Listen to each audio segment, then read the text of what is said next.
pretty tough neighborhood. You gotta understand too, if you had a mom and dad that were like Ward and June Cleaver all the time, that would maybe not happen in your family. But if you had no parents essentially, and especially large Catholic, and necessarily not Catholic, but that's why there were so many kids in the neighborhood, in a huge range. Really, I mean, listen, we had 3 kids, we were like lepers to people. You know, it was every family had 12, 13, 10, 11. You have to understand in the age range in those families, often went from 18 to newborn. So you would often be friends with somebody who was 8 or 9, but who was being influenced by a 17 or 18-year-old boy or girl in their family. And that was some rough trade, I'll tell you. This is a tough neighborhood. There are a lot of greasers, a lot of bullies, a lot of parents had too many kids and weren't taking care of those kids, and they were getting away with murder. I gotta tell you this story, by the way, you just reminded me of that. Okay, so I get this email from this person named Paul, and he writes to me, and he says, you know, I just started thinking about something. And my daughter, Casey, was about to have a baby, by the way. And I have to remind everybody of this every 5 seconds, because I'm going out of my mind excited. This will be my first grandchild. He writes me and says, by the way, Casey, and it just dawned on me, I never heard from this man before in my life. And my daughter, Nikki, were friends in school at Homestead. I said, yeah, sure, I love Nikki. She was a great kid, great. He said, you know, the more I think about this, I think we went to St. Sebastian's together. Now, I didn't remember him. And then he started to name a bunch of different kids just from the neighborhood.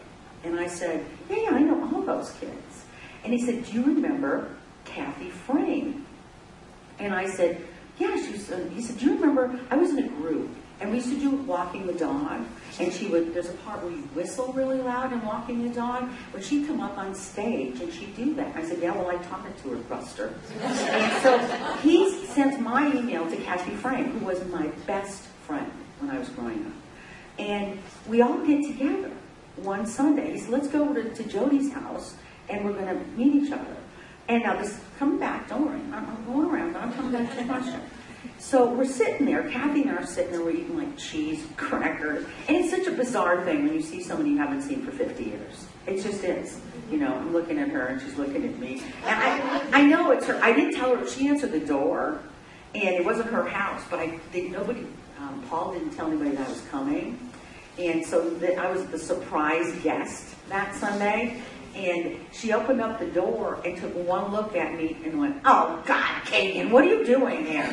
I mean, we don't change so much. We really, really don't in a lot of ways. But anyway, we're sitting there. Kathy turns over to me. She said, do you remember my brother Buster?